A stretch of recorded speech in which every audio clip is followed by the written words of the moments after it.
Hello and welcome to the show, and welcome to episode 53 of the Life of Gaming podcast. My name is Jamie, and I'll be your captain on this cruise of video game awesomeness. And you all know my co-host, the man with the beard, Mr. Josh Brant, is not here today. Uh-oh. However, I'm still here with the man of anger, Mr. Chris White. the fill-in beard. I'll take that. Okay. Beard replacement. I'm not angry today. That's Jamie. right. I'm not angry. Right. I'm pumping sunshine today, so I'm excited. Awesome. So what's going on with your life, man? Anything exciting going on? Anything new, hip, cool? Any good movies, shows, anything like that? I got tickets to go see Doctor Strange in the morning, so awesome. I'm excited for that. Cool. So, it's just life has been work has been really busy. I got back from New York and just hit the ground running at work. So I've been super busy, but yeah, there's some stuff. We'll get into some of the fun stuff that's going on because I'm excited about some stuff happening. So cool. Yeah, I'm actually doing the same thing. On Sunday, we actually have plans with friends. We're gonna go out and see Doctor Strange as well. It's my wife's birthday this weekend, so we're gonna be hanging out with family and stuff a lot like that this weekend. But yeah, Doctor Strange with friends on Sunday should be a good time. I hope. Yep. We'll have to have an off topic segment next week. We can talk about how awesome Doctor Strange is. Sure. Hopefully Brant's seen it too. I'm not sure. I haven't talked to him about it. But him and his kids see most of the Marvel movies, so I'm pretty sure they'll see it. Cool. Well, let's get this show rolling. Now, normally we hop into what we've been playing. However, with our topic of the week this week, we'll get into that. Or what we've been playing is going to kind of lead into that. So we're going to kick off the show with our money-saving section, My 2 Cents. Cha-ching! Cha-ching! Real quick on the PlayStation Network store. If you have PlayStation VR, I know Brant loves his. If you have Hypervoid VR, they've got free DLC out for that right now, so make sure to check that out. Last week, Toys R Us, we had mentioned they had a buy any Pokemon game for 20% off. They still have that deal, but it's a little different now. Now they have buy one, get one 40% off. That's due November 19th. It's pretty much the exact same deal, except now you have to get 2 games now. There's still 20% off each, kind of, but you got to get 2 games now, which is kind of funny. Yeah. Last week, we had mentioned Target had a buy 2, get 1 free on all video games. Oh, man. I've been to Target like 3 times this week already. Well, now Meijer is hopping in on that action. They have buy 2, get 1 free on all video games. It starts November 6th and ends November 12th. So you had about a week there to hop out there and buy some awesome games if you have a Meijer nearby. Yep. One more thing for people that are starting their Christmas shopping. I mean, Halloween's over, and I see Christmas trees everywhere. I see Christmas commercials everywhere. Now, I know my wife and I, we don't actually start putting up any Christmas decorations until the weekend after Thanksgiving. We've done it ever since we got married. So we have Thanksgiving on Thursday, and then that Friday, Saturday, Sunday, somewhere in there, we'll put up the tree, start getting decorations up. We're the same way. But the Microsoft Store, right now, till the end of the year, for all you Christmas shoppers, if you buy an Xbox One S bundle, you get The Crew plus 1 other free game of your choice, as well as what other games in that bundle. So they've got a Gears bundle, a Madden bundle, a Halo bundle, a Battlefield 1 bundle, and a FIFA 17 bundle. So technically you're getting 3 games. You get whatever games in that bundle, you get The Crew, and then another game of your choice. So, I mean, that you can't beat that. And that's the standard price for the Xbox One S. So that's really, really good. Very good. Now, I don't know of any other sales going on right now. I mean, that's pretty much it right now. Actually, I was on my Wii U earlier. If you have not played Paper Monsters on Wii U, it's an indie game. It's normally like $10. For now until I want to say the middle of November, you can get it for 99 cents. Ooh, so it's a cool little platformer game where you're like this cardboard robot, fighting monsters. It's a fun game, and it's absolutely worth 99 cents. So I just saw that earlier, so I thought I'd throw that out there. But with that, guys, let's hop into what we call Captain's Log.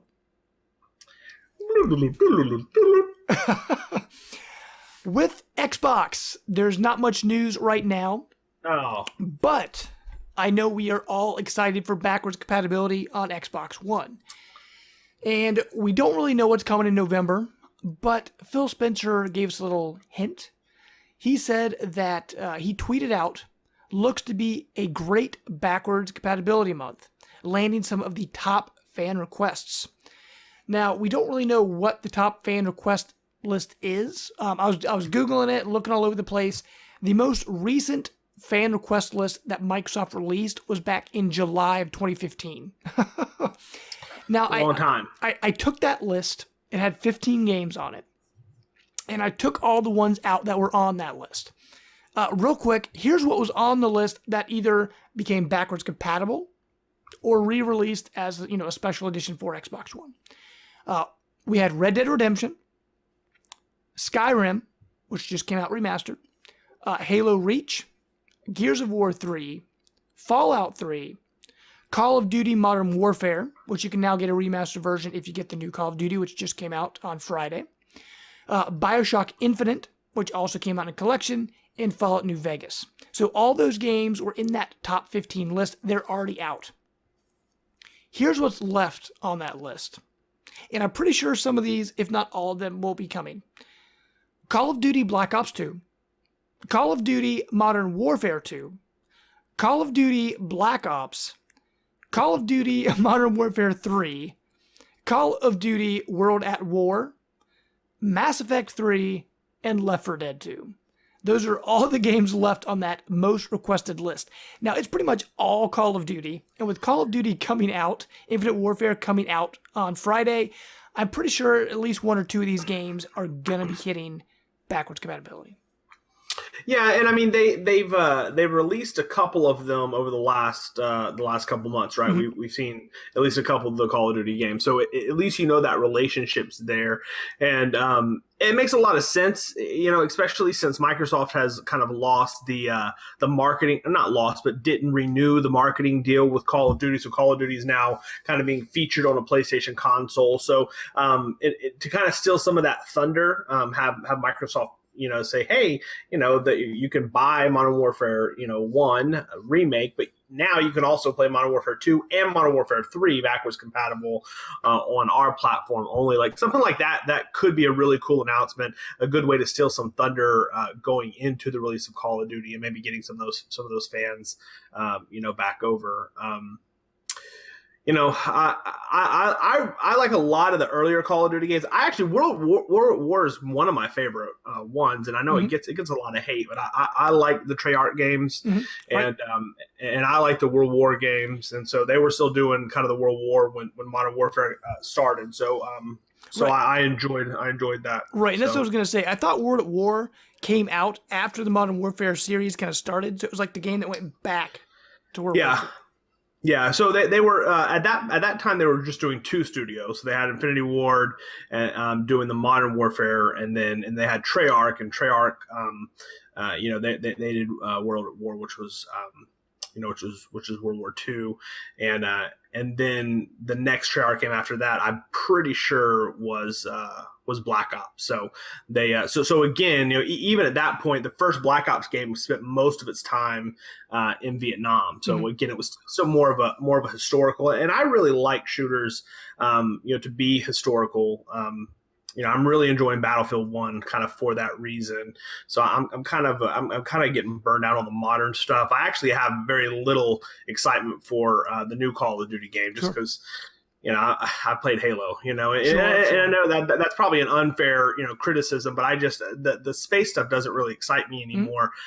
And that's why I'm really, really digging Battlefield 1. But yeah, I think that backwards compatibility is a great feature for having the Xbox One. Mm-hmm. I think going into a release of Call of Duty, adding more Call of Duty games is a great idea. And actually, speaking of the Call of Duty Infinite Warfare, a lot of people gave that game a lot of hate when it was announced. But honestly, I haven't been excited for a Call of Duty game in a long time. When I saw that trailer, I'm like, that looks pretty cool. Maybe I'll check it out.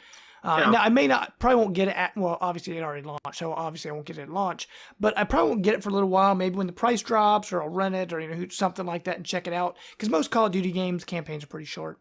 Yeah. So it'll be interesting to see what shooter holds on. because we've got Battlefield 1 out. We've got Titanfall 2 out. We've got Call of Duty Infinite Warfare out. Gears of War is out. Oh, that's a third-person shooter, but still, I mean, there's all these shooters out at the same time. Yeah. So it'll be interesting to see what happens. I have a feeling like Battlefield 1 is going to stick around because it's new and kind of fresh. But from what I've heard, Titanfall 2, online multiplayer-wise, the player base just isn't there. They said like the first game, it's only sold like half, I think, of what the first game sold. So I don't know why. I'm assuming it's because all these shooters are coming out at once. And Titanfall 1, I absolutely loved Titanfall 1, and I'm really enjoying Titanfall 2. But I think because it was an exclusive, it was closer to the launch of Xbox One. Everyone saw it as the must-have game for Xbox One. And now that it's multi-platform and it's releasing when all these other shooters are coming out, it's having a harder time, breaking through. Yeah, I think it's bad. I think it's just bad timing. Sure. I think EA really just messed up putting Battlefield and Titanfall a week apart. I mean, these are both their flagship titles, and they're Watch Dogs is coming out. Watch Dogs 2 comes out in a few weeks. But outside of that, like these are the big. Oh no, wait, Watch Dogs is Ubisoft. So yeah, like these are the big EA games. Battlefield 1 and Titanfall. They put them right next to each other, a week apart. What would have been smart is putting, maybe moving Titanfall to the week before Thanksgiving. Sure. Something like that would have been good. Or just pushing it to like January or February, whenever you kind of breathe. Sure. Yeah. So because I picked up Battlefield 1 and with the intention of getting Titanfall, and finances and it's just it's a busy month. I mean, we got Gears of War in October, and then we got Battlefield 1 in October, and October's been a crazy month. Yeah. But actually, speaking of release dates, let's hop to our PlayStation news here. Uh-oh. The PlayStation 4 Pro releases next week. However, if you're lucky, certain stores have broken that street date. So some places you can actually go and buy the PlayStation 4 Pro now.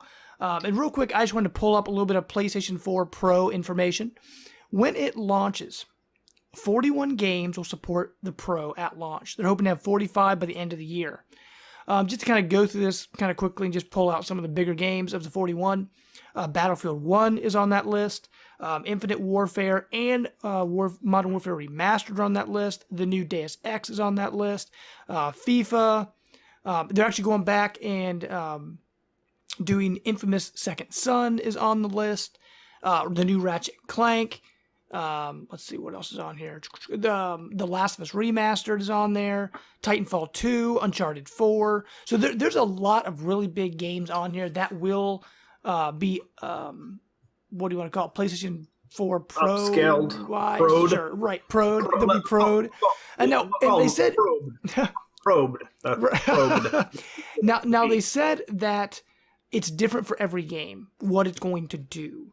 Okay. Some games is going to up-res textures. Some games is going to, steady out the frame rate. I mean, it depends on the game of what it's going to do. Some games is going to just add HDR support. So it really depends on the game. For the full list, you have to check out PlayStation's website. But now, one interesting thing that just happened somewhat recently.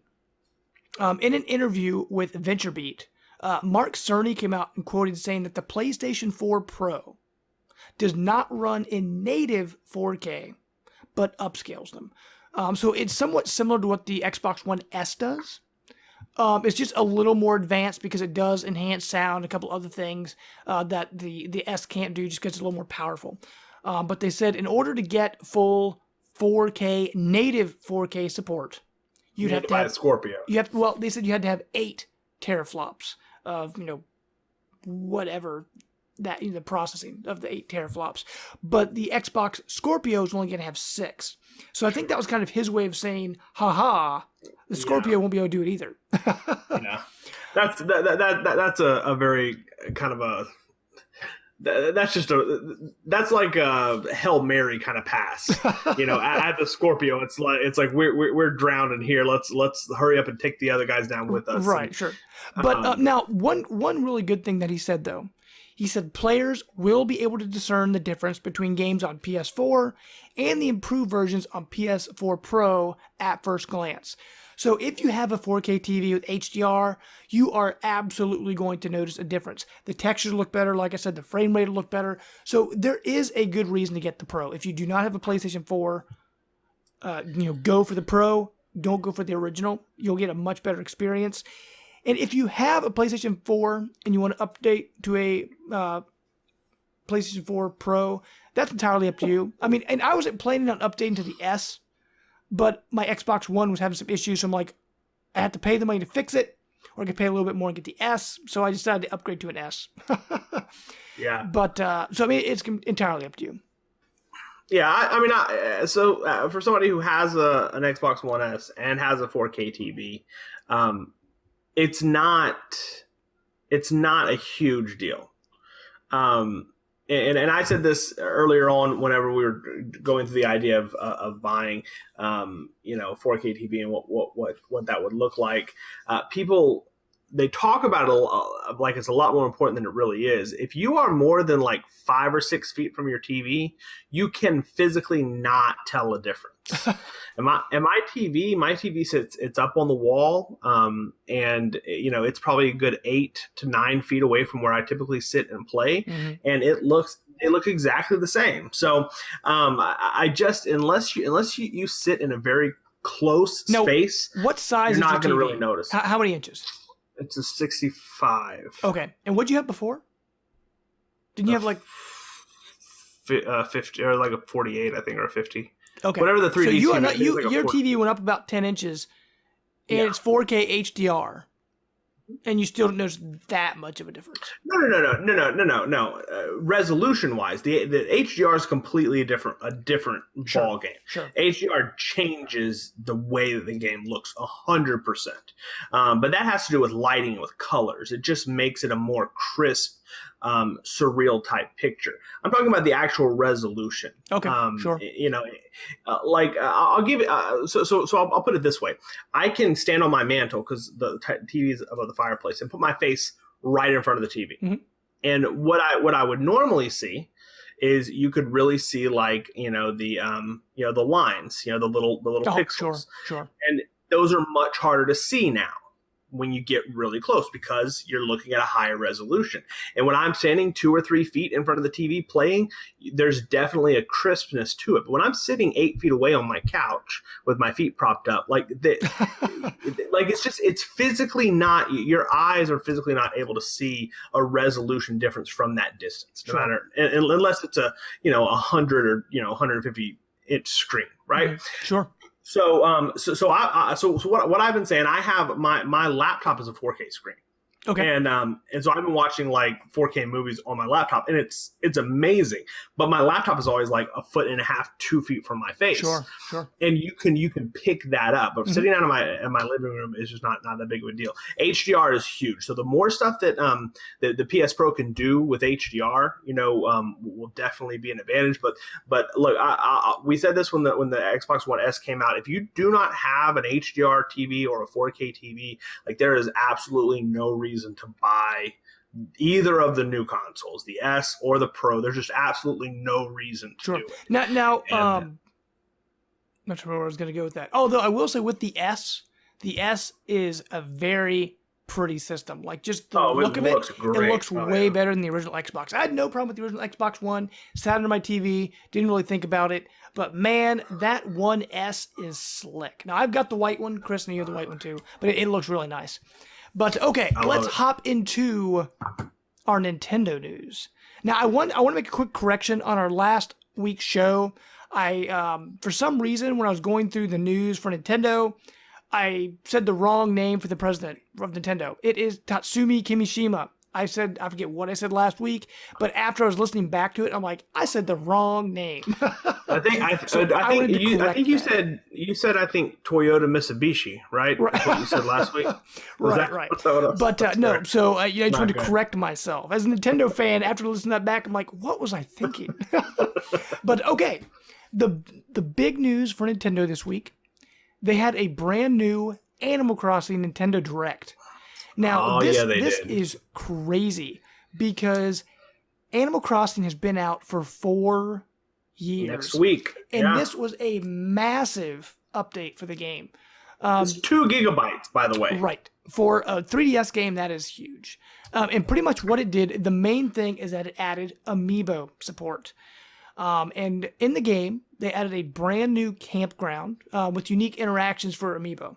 You meet the dog Harvey. If you watch the direct, Harvey was in the direct. Harv for short, or Harv for long. Harv for long. That's But great. Okay, so I love Animal Crossing. It's so good. Now, one thing I will say about Animal Crossing though, and amiibo, I had no Animal Crossing amiibo because behind me, I've got all my amiibo and Disney Infinity and Lego and all that stuff back there.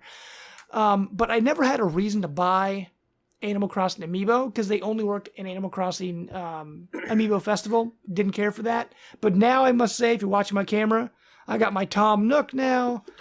I've got my Blathers, right? Blathers, yeah, I love And Blathers. then I've got his daughter Celeste. See, I plan to just get a couple, but they've got them at GameStop super cheap. And I went in to get these two.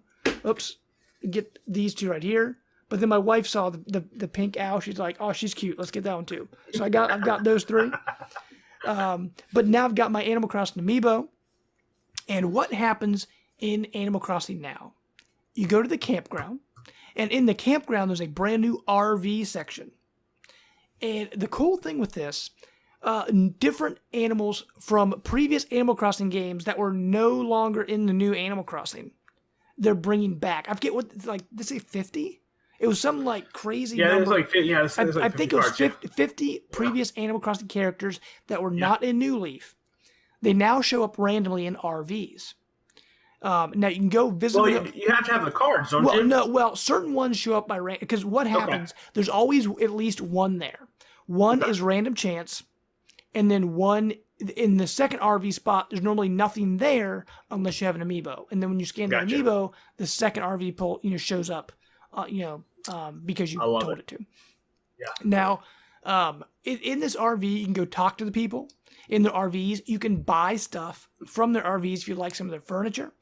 And you can actually invite those people to move into your town. Yes. Now, you can invite them, but if they don't like you, they don't have to move in. That is true. That is true. Which is kind of funny because they showed in the video someone said, "No, I don't want to move in." So that is a possibility. And actually, speaking of buying and moving furniture, another thing this update did, if you've played Happy Home Designer, the way you moved furniture in that game, you had the touchscreen, you just dragged it, dropped it, spun it, however you wanted to do it. That is now in Animal Crossing New Leaf. That is how you move Fantastic. Which so great. Awesome. Look, the amiibo support is great, but that feature is fantastic. Yes. I mean, it's amazing they could take a game that's 4 years old and make it feel fresh and new, which is really, really nice. Also, in the campground, your bells have no value, your currency. So what do we spend then? Right. We get what are called meow coupons. Meow. And you get them from what's it called? The cat computer, I think is where they come from, CAT. Yeah, I don't remember what meow stands for. Do you remember? Oh, no, not offhand. But See, it does stand. Here, I'll look real quick. You keep talking. Sure. Now, the cool thing about this update is that you don't need just Animal Crossing amiibo. This game could bring in non-Animal Crossing content into your game. They showed them scanning Splatoon characters. So if you have Callie or Marie, you can scan them, invite them to your town. You can scan Zelda amiibo, like the Wolf Link amiibo will show up as like Wolf Link. You can get Epona. Yes. I mean, it is absolutely crazy. It is so awesome. You can get all of these characters in your game. Actually, real quick, speaking of non-Animal Crossing amiibo, these do not work in Animal Crossing, but I want to say I got the wonderful Waluigi today. Waluigi! And I got Boo, which is awesome because he glows in the dark. He does glow in the dark. And he's then great. The last one, my wife, because it was her birthday this weekend, she's been waiting for this for literally years. But because she took the day off today and she went to GameStop as soon as they opened to make sure she could get her Daisy amiibo, and she is super excited about that. But actually, to continue with the other amiibo stuff, Now, Hey, December. wait, real quick. Let me Yes. give you Meow. So Go Meow for it. stands for Mutual Exchange of Wealth. So great. There you go. And then, no, what's the cat computer stand for? I don't have that. It's something terminal. I can't remember. All right, keep talking. Sure. But speaking of those 50 characters coming back, December 2nd, they're releasing a brand new series of amiibo cards, which are all RV cards. And that will bring back those characters, specific characters, into the game. So if you want to play as them again, you have to find their amiibo card. And it said if you wanted to, if you played your cards right, you could actually have a village that's all cat people. Like if you wanted to do that, you could have all cats in your town. Yeah. But It's good stuff. if you are unhappy with your town, you can now sell your town to Tom Nook and start over. You just go and talk to Isabel, and she says, do you want to see the value of your town? Tom Nook will, analyze it and give you an assessment of how much your town is worth. You can sell it to him and start over.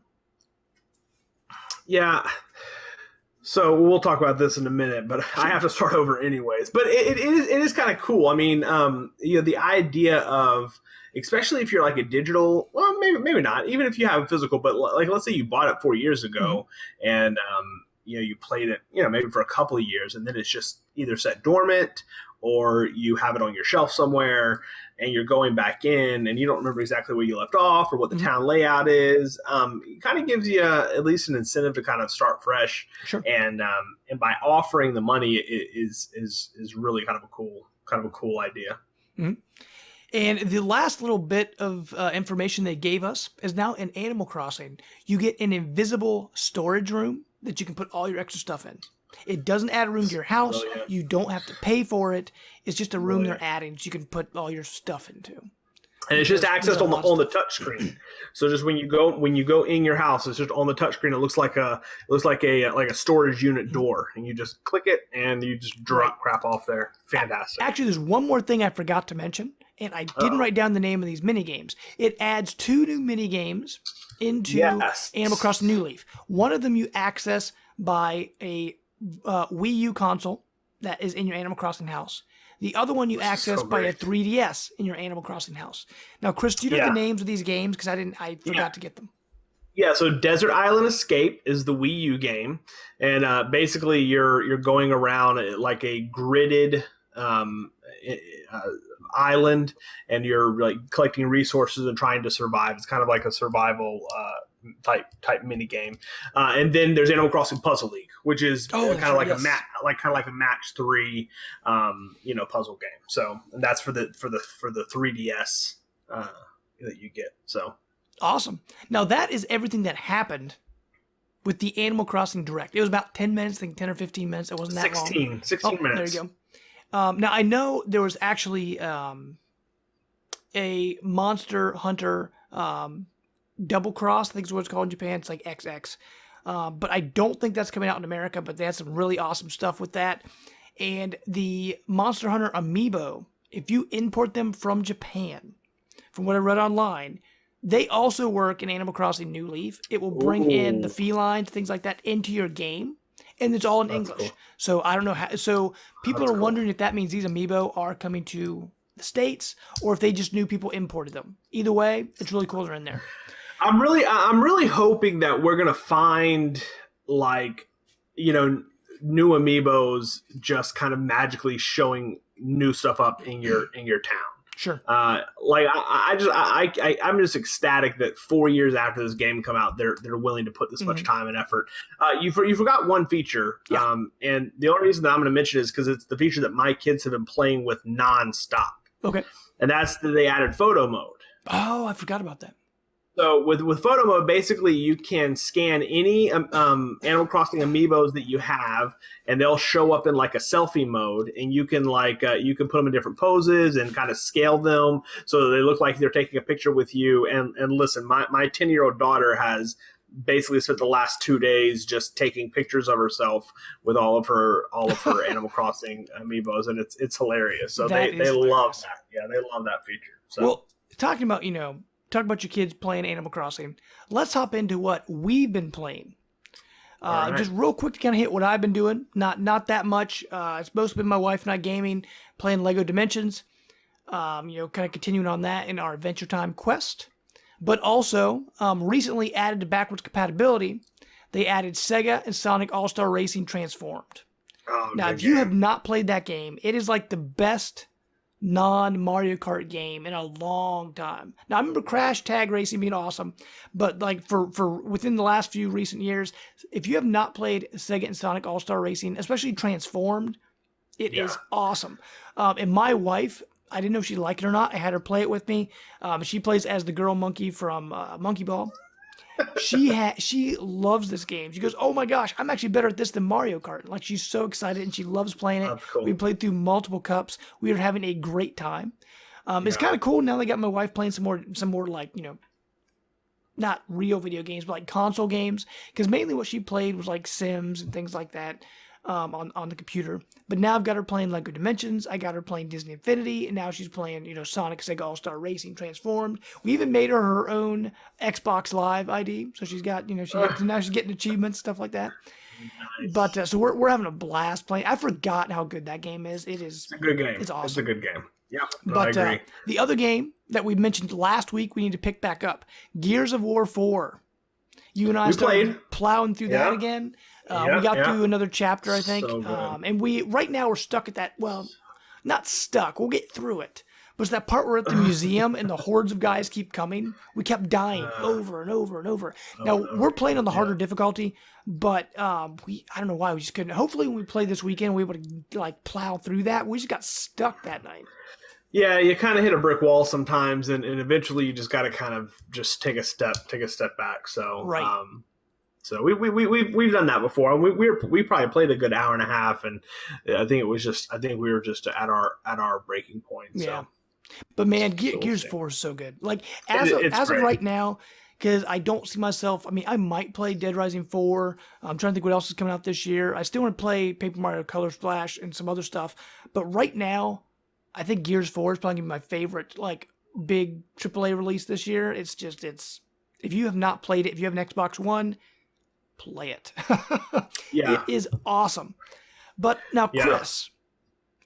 Yeah. Well, actually, speaking of that, one of the things I have been playing, like you said, I'm the same way. Got my Monster Hunter generation, or Monster Hunter 4. Sorry, Monster Hunter 4 Ultimate 3DS here, 3DS XL. I've been playing a lot of Animal Crossing as well, just scanning the amiibos and stuff like that. Wanted to bring that up. But Chris, let's hop into what you've been playing. Sure. So I will just start off the top. Not really a whole lot of Xbox stuff. So Madden, Battlefield 1. Battlefield 1 is really great. I really like that game. But so something interesting happened, which we'll talk about a little. We'll talk about a little bit. But I've really been kind of deep diving into Switch and kind of what it means for the future of Nintendo. And in order to kind of try to wrap my head around where Nintendo is, I went back to my Wii a lot. The Wii U. Sorry, the Wii U a lot. We can play Wii games on there too. And so you can, you can. And so I've actually, most of my time this week has been spent on the Wii U. Now we have Amiibo Festival, so we played that. I actually is that a good game? No. So you can see I took advantage of Target, so I got Yoshi's Woolly World here. Dude, Yoshi's Woolly World. The year Yoshi's Woolly World came out, by far 100% best game of the year. I absolutely loved Yoshi's Woolly World. Just saying. Yeah. So it's good. Yeah. So we got both of these packs with the amiibos at Target for the buy two get one free, and then I got Kirby or something. Anyway, you got Kirby Canvas Curse. Yeah, Canvas Curse. Was the Canvas Curse the Wii U one? Whatever the Wii U one was. Yeah, whatever it was. Yeah, it's back there somewhere. Cool. But I just kind of been playing a lot of started playing Captain Toad's Treasure Trap. Dude, that's which I love. I love that game. I forgot I never finished that because, believe it or not, actually right before we recorded the show, I turned it on to remember where I was at the game. I'm on the last chapter. I've only got like 4 levels left, but I never finished it. But I need to go back and finish that. So that game's so good. And then I took the plunge. Now wait a minute. before we hop into that, Okay. let's go into our topic of the week. Hit it, Brant.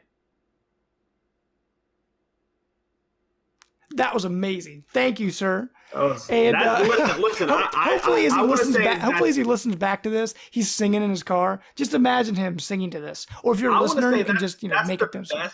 That's the best that I've ever heard him. To be honest. But okay. For our topic of the week this week, there's all this Switch news has been swirling around and all that, and you had over the past 2 episodes all this anger toward Nintendo. However, that's fun. You just had a change of heart. Now, to kick off this topic of the week, what happened, Chris? What have you done? So listen. So I did this.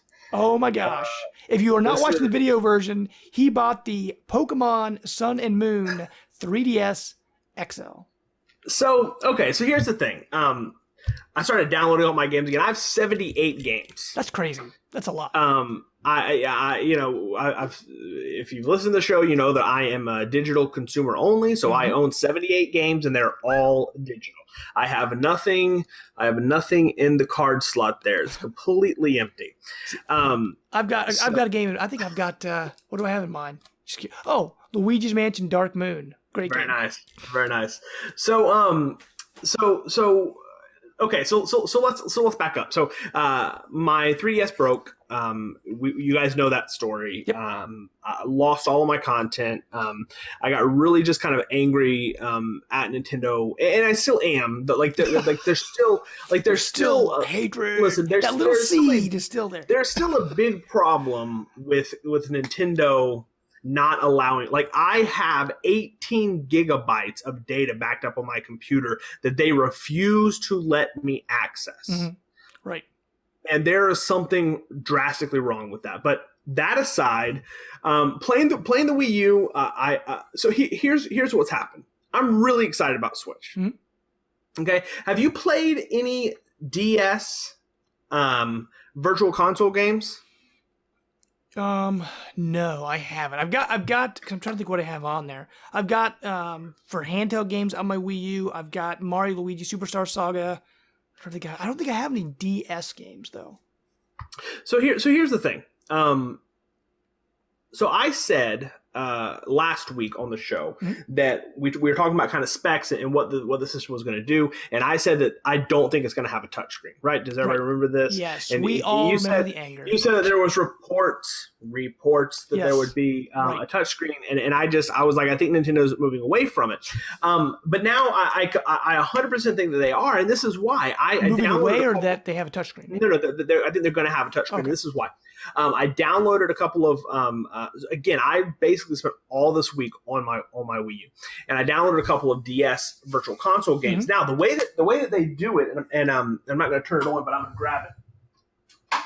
The way that they will set it up for any of the games that require touchscreen, you turn the Wii U gamepad on the side, which actually, if you look at it, ends up being about the same size. Maybe not as an XL. It's a little bit smaller, but about the same size as a regular 3DS. And so they have bottom screen, top screen. So if you're playing games that are touchscreen only, you're holding the Wii U pad like this, and you're with your stylus, just like you would on the 3DS, and you're playing. So if you're playing something like Spirit Tracks, you're just right here on the bottom, touching and moving around. Everything's happening at the top. That's a very underrated DS game. I would just want to say, people always talk about Phantom Hourglass, but Spirit Tracks is really Spirit Tracks is great. Just want to say. So then looking back at it, I measured it, and the screen is almost the exact same size as the screen that's going to be on the Switch. Okay. So I basically just spent my week with this in with the mindset of how the Switch is going to relate to my life, and it just got me thinking, like, Nintendo is building quite possibly the perfect system. Because the thought going forward from a lot of people was that by making this console, they're basically kicking out any dual screen games and probably most of your motion stuff, because you just can't do it on the Switch. However, you can do DS emulation amazing on your Wii U. Now, if you add on top of that the fact that most games now are coming out on 3DS with no 3D, including Pokemon Sun and Moon has 0 3D in it, right? So who's to say that the Switch is not going to allow you to play full 3DS games in a portrait type mode, just like you would? And then if you take out the Joy-Cons, you're basically just holding a flat dual screen, which is the same thing. So this has got me excited because I think Nintendo is solving the problem that all other console manufacturers have, which is that you cannot continue. Well, Xbox is trying to fix it, but you cannot continue to have life into these products. And what Nintendo is known for is their properties. Sure. Like, I still find myself sitting on the couch with my wife playing Super Mario 3, because that game is timeless and it's amazing.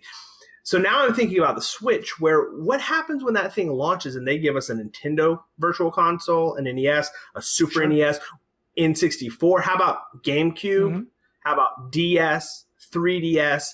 Like, literally the only thing that may not translate, because we don't know what the accelerometers are in the Joy-Cons, you may not be able to get Wii U games on there. So, I'm sorry, original Wii games, sorry. Well, on there. I was actually also going to say Wii U games too. If it requires that second screen, it's not going to be possible, because they've come out and said, a fact from Nintendo, it is a single screen system, because the system has to be docked in the thing to work on your TV, so you can't pull out the system and have the TV in the second screen.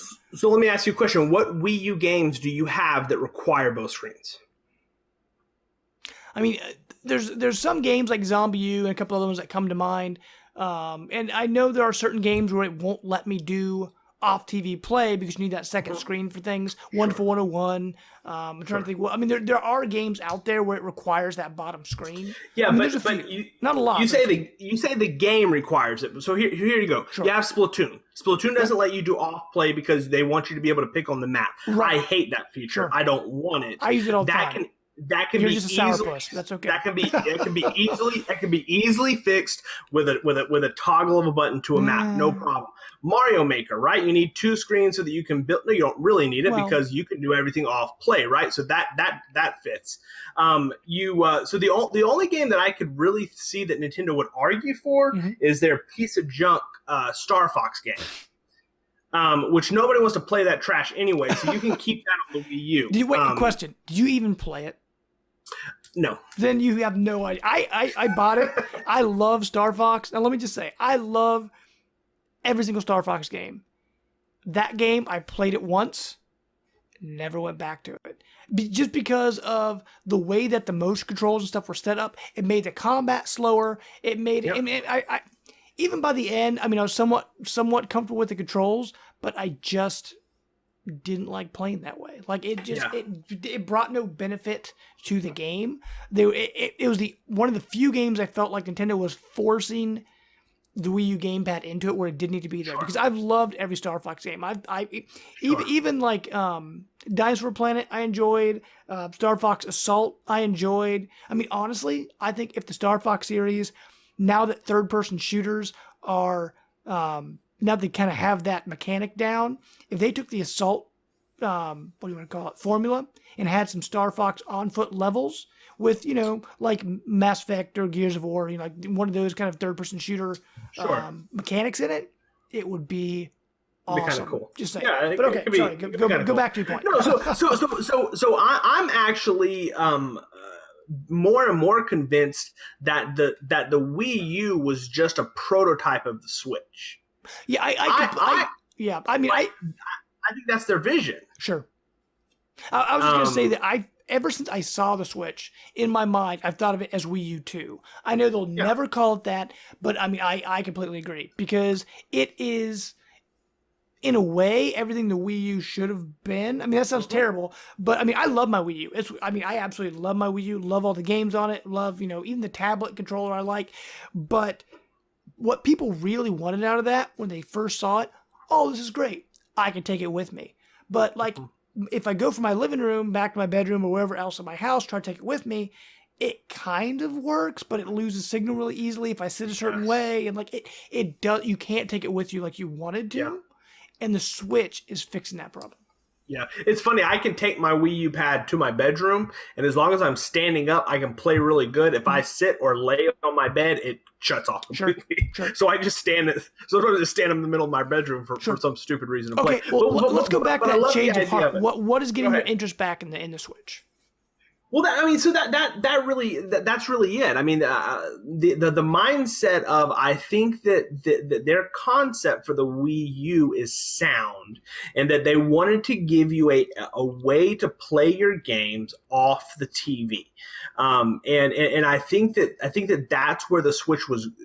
Is going to finally succeed. But I think that was their goal. But honestly, I hadn't played any of the DS Virtual Console games, and I'm telling you, Nintendo, they are in business because of software. Mm-hmm. And so by making this is what Nintendo has become. They make hardware to accentuate the software that they want to make. Sure. That's just where they are. So the Switch is only built to do what it is that they want to do with their software. Mm-hmm. And for so long I kept saying, why the crap are they not letting me download DS Virtual Console games on my 3DS? I've wondered that as well. but I can download it from my Wii U. That makes no sense to me. But I never bought one, and I bought at least 2 or 3 of them. I bought Advance Wars 1 and 2. I bought Spirit Tracks. I bought the 3DS or the Mario 64 DS. How does that play? It's great. You have to play with the D-pad, don't you? Well, yeah. No. So here's the thing. No. You play with the joystick. Here's the thing. They have in the menu of the Virtual Console, mm-hmm. you can set it up different ways. So for Mario, you don't even have to look at the touchscreen. You can set it up to where you're only looking on the Wii U gamepad at the top screen, because the touchscreen is irrelevant to that game. Well, so in that game, all the touchscreen did, it was your analog stick, because you didn't have an analog stick on the DS. Yeah, and you have it. So they give you these different modes that you can play, which is great. So that's really what it is. So playing through the Wii U and just remembering how smart Nintendo is about giving you the tools that you need to play the experiences they want you to play. Mm-hmm. You could not play a game like Splatoon on an Xbox. It's just that Nintendo builds it to. I mean, you could, especially with the rumored Splatoon coming to NX to the Switch, and it won't have the touchscreen. Sure, obviously. I don't mean like physically not being able to do it. I'm just saying that that's not the space where that's going to happen. Mm-hmm. Splatoon is going to happen in Nintendo's playground, and that's just the way that it is. And so that's really what kind of got me excited. And so thinking about the Switch now and the things that we know, and we're starting to hear a little bit more. Some of the price rumors are kind of starting to get out there a little bit, and some game rumors are kind of starting to get out, which is good. But I just have to believe that Nintendo has something really special lined up for the Switch they haven't told us yet. And I would not be surprised if this machine launches with a full service Virtual Console like we've never seen before, with every Nintendo platform. Now I wonder if you look at the Wii U Virtual Console and you play games like Mario 3, like you're talking about. One thing I've noticed, it's always kind of looked a little washed out, a little funny. And then when I saw reviews go up for the NES Classic Edition that's out, I don't know when, I can't remember the exact release date of that, but I mean, reviews are popping up everywhere, so it's probably, I'm assuming it's like next week maybe. Next week, I think, yeah. But the sharpness, the color, like everything on these games look amazing on that NES Classic. And I'm wondering, why don't they look that way on Wii U? Like, I don't understand if there's something with the emulation process that just doesn't look right. If they could fix that and make it look that good on the Switch, that would be absolutely amazing. But actually, real quick, Chris, to kind of go off what you were saying, there were some NX rumors that leaked. So now that you're kind of back on board, we had talked about before, what's it going to launch at? What is a decent price? And most people on the internet say it has to launch at like $200 and $250, or it's not going to be worth it. And I mean, if you look at the technology in this thing, it's got a brand new custom-made Integra chip. It is rumored It's going to have 4 gigs of RAM, with about 0.75 gigs of that being used for OS. Now, to put that into perspective, PS4 and Xbox One, the original versions, have about 8 gigs of RAM, about double that. But so with all this technology built in there, to kind of put in perspective, the Wii launched at $250. The Wii U launched at $300. And right now, a basic bundle is rumored to launch at $260. There's a special Mario bundle rumored to launch at $300, and then a Zelda bundle with a Pro controller for $340. Now, for me personally, I was expecting around $300 and $350. So if I'm already budgeting that anyway, it would be amazing if I spent that much, got the system, got Zelda Breath of the Wild, and got a Pro controller. I would be all over that. Now, now these rumors that are popping up, Chris, or maybe some of these pricing rumors, did that have any effect in your kind of turning on the Switch? No. My and again, look, I said from the very first show that we did when we talked about Switch that I would buy one. I would cloud saves, and that has not changed. Sure. If they do not allow cloud saves, I'm gonna be flipping mad. But no. And price is important, but price doesn't bother me because I'm gonna buy 2 on day one, without question. You buy a new one, and you one for yourself. That's very kind of you. So you can mail it to me. That would be awesome. I just won't buy one. I'll let you buy it for me and send it to me. If they give me bundles, which is cool, I'll buy the high end, for me, so I can have get the game, and then I'll buy a second unit, so we'll have one here for the kids so that they can play. The thing is Dad doesn't like his stuff to be touched, so I don't want grubby, boogery hands on my Switch. Sure. So that we'll have a family one that they can play. You got to get one of those giant. They come with one of those giant rubber things you can put around it, so if you drop that's it, fine. But I still don't. Sure. I don't want that. There's no touching. There's no touching Dad stuff. So so I'll buy 2 day one. So that's not an issue. I think the bigger issue is for mass market. And so when we talk about pricing, I try to think about it on what Nintendo really needs to try to do. I do not think they can launch that console for more than $300 and it be successful. Sure. So I think $299 is the magic place. Right. So if they give us like a mid-tier bundle with Mario at $299, that's amazing. A freaking home run. That's a home 100%. Run. Like, especially if let's say Nintendo comes out and says, like what you said, all those virtual console games you bought, they're tied to your Nintendo ID. You get this, you'll get all. So let's say someone doesn't want Mario and Zelda. I mean, if you're a Nintendo fan, you're going to buy those anyway. But let's just say for some reason someone says, I don't have the 300, I don't have the 340, I've got the 250, and I know all my virtual console games are going to carry over. So they could get that basic bundle for $260 and say, I know I've got this is like my portable virtual console machine. Yeah, that could be amazing. Of course.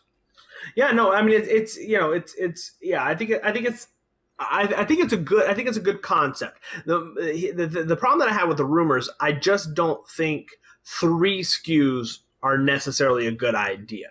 Sure. That seems almost a little bit oversaturation now, and confusion. And Nintendo's normally been pretty. Like, they've never released more than 2 versions of anything. Period. Sure, right. But what I'm thinking is maybe these bundles are specific to a Target or to a GameStop or to Amazon. Although Amazon doesn't directly sell Nintendo products. They haven't for a long time, which is a whole other crazy thing that Nintendo and them have. But because I think they'll be okay launching 3 bundles if some of them are retailer specific, because only the hardcore Nintendo fans are going to be the ones searching. And honestly, I'm telling you right now, if there's a 340 bundle with Zelda and a Pro controller, probably 98% of the hardcore Nintendo fans are going to be buying that version. I mean, that's just what I see. No, but actually, real quick, speaking of when it's launching, we know it's coming March 2017, and right now it is rumored to launch March 17th. In PAL regions. That was from Laura Kate, and her Twitter handle is @LauraKBuzz. She's the one that came out with all these rumors that started populating the internet. There's another rumor going around. It will launch in the U.S. on March 10th. Now, if you abbreviate that, it's MAR10, looks like Mario. A lot of people think that is going to be March 10th, will be the day it comes out in America. Oh, man. So Dude, that would if be that awesome. happens with a Mario bundle, so now, did you hear the rumors about what the Mario game's going to be? Well, all they've said, from what I've found, that new Mario game, they just said it's going to be like a cross between Mario 64 and Sunshine. It's going to be a full 3D Mario game. Yeah, but what I heard, it was kind of like it was kind of a cross between the two, but it's almost kind of like an homage to both of them in a way. So it's not like a full-fledged Mario Galaxy single title. It's kind of like an homage title, which would make sense for like a launch game or a pack-in. Like, you're not getting the true next generation of what Mario is going to be, but you're getting this really cool like amalgamation of 3D world, 64 and Sunshine kind of wrapped up into one, something like that. They could be kind of cool. Sure. And actually, speaking of games, the rumors floating around right now for launch titles are that new Mario game, Zelda Breath of the Wild, but also what they're calling director's cuts of Mario Kart 8, Super Smash Brothers, and Splatoon. And a lot of people thought that's been rumored for a long time those were going to be coming. But the other interesting rumor going around with those titles, now, I don't know if Nintendo is going to do this or how they would do this, because some people have it digitally, some people have it physical. But there's a rumor going around that Nintendo's going to have a special trade-in program if you have it on Wii U for Mario Kart, Splatoon, and Smash Brothers. Depending on where you look, some say if you have it digitally or take it to a specific retailer, you'll get the new version for free. And other people say you just get it for a discounted price if you want to get upgrade to the Switch version. And I mean, either one, I'd be very happy with free, because actually all three of those games I have physical copies of. Majority of my library on my Wii U is digital now, but those games I do have physical copies of. So if they do have a trade-in program, I hope they have a physical copy trade-in program, because that would be absolutely awesome. I would be super excited for that. Yeah, I mean, this makes sense because, I mean, how many games are there? Like, they only sold 13 million Wii U's worldwide, right? So, like, I mean, in let's say in a perfect world, you're going to have 13 million copies of Mario Kart that were sold. Most of those, not all of those people are gonna want to trade it in. Well, but actually, just think of speaking of that, real quick, I just want to say Mario Kart 8 has an 80% attach rate. Yeah, so which is amazing. But I mean, yeah, you're not going to get everybody to turn that in. So how much money is that really? And how much is that worth telling the Wii U customer who have stuck with you through the course of the Wii U? Mm-hmm. They're like, look, we know the Wii U was kind of a step back. The Switch is awesome, and we're gonna really kind of honor you for being that sort of customer. Now, they did something similar to this with Virtual Console on the Wii U. So when they started bringing out Virtual Console games, if you bought it on the Wii, they gave you it for a reduced rate. So I think it was like, if you bought it on the Wii, it was like $199, I think, on the Wii U to get the upgraded version. Now that's only if you did the system transfer, because Nintendo when the Wii U came out, they didn't have the Nintendo Network ID set up yet. Sure, you had to do a system transfer from your Wii to your Wii U, and then once it made the connection between those two, then you got the discount. Of course, all the headache-inducing crap that Nintendo puts you through. But the idea is still sound that this is not something that's completely out of the realm of something that they have done before or would be willing to do. Mm-hmm. And I think that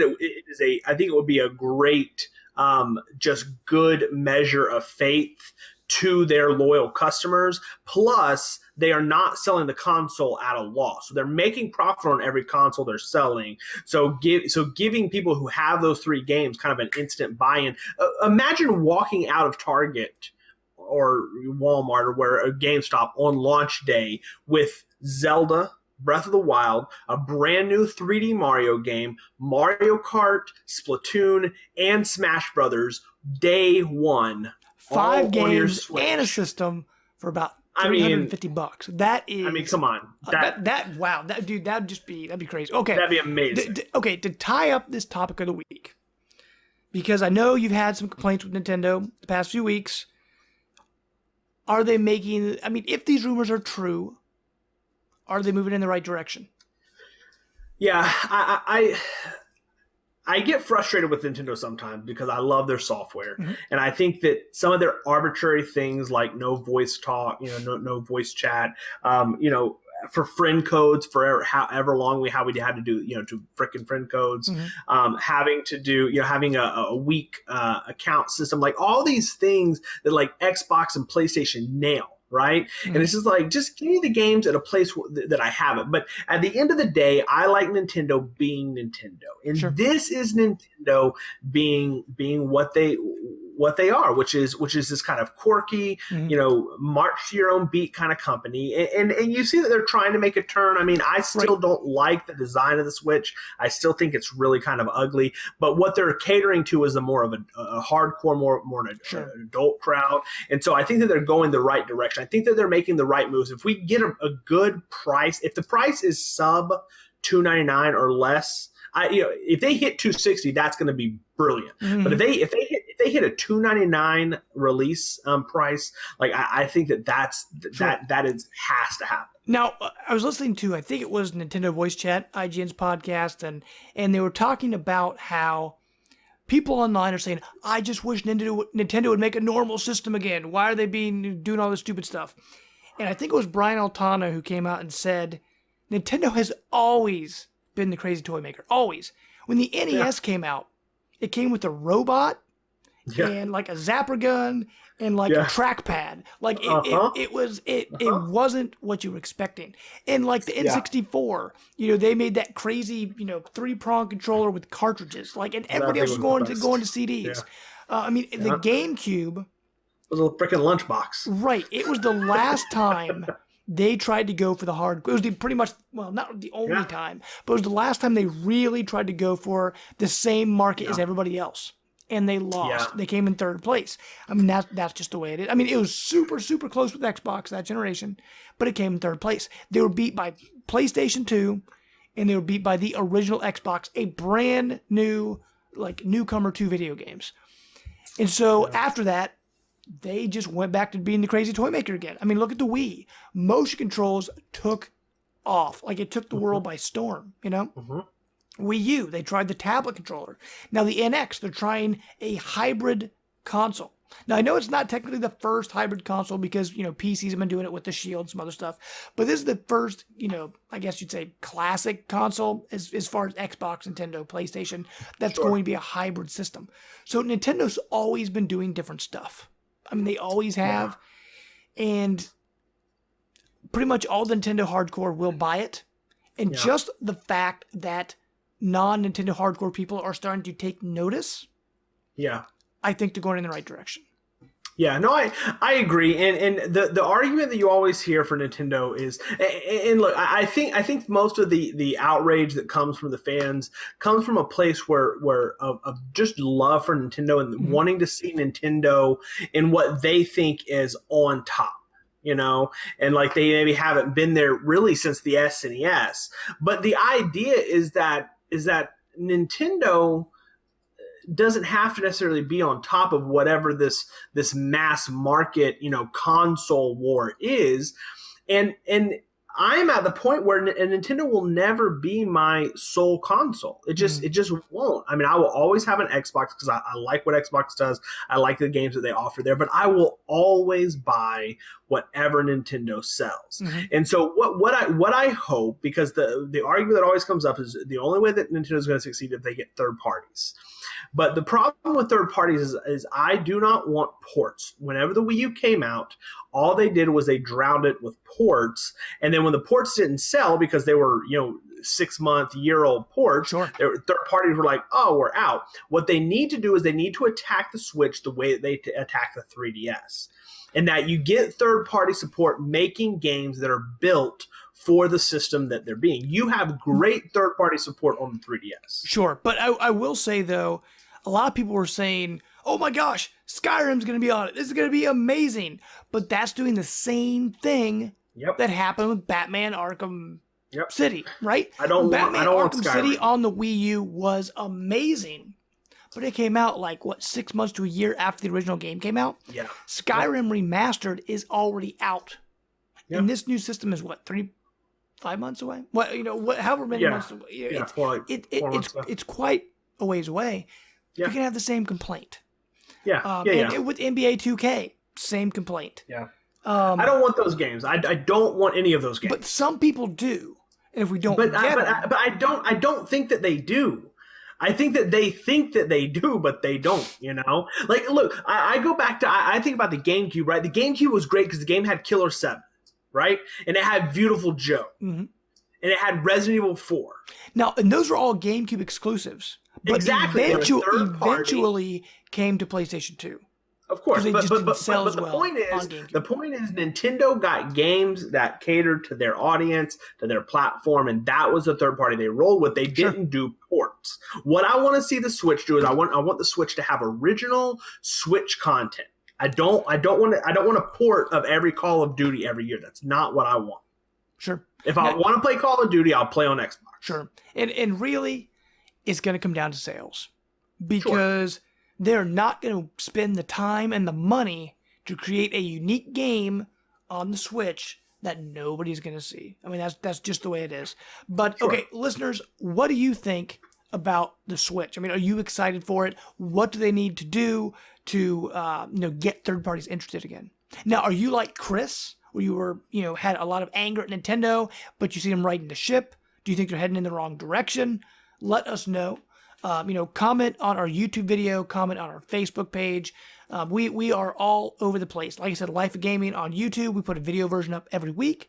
We've got the audio version on iTunes, SoundCloud, and the Google Play Store. So make sure to find us there. You can also find us on Facebook and on Twitter at Life of Gaming Pod. You can also find me on Xbox, on Wii U, on Twitter, pretty much everywhere. Jamester0722. And Chris, where can people find you, sir? I am everywhere at NeoLogo. Awesome. Well, we hope you guys enjoyed another wonderful week of Life of Gaming. Hopefully you didn't miss Brant too much. He will be back next week. That is a promise. But with that, guys, another show in the books. We are out. Bye.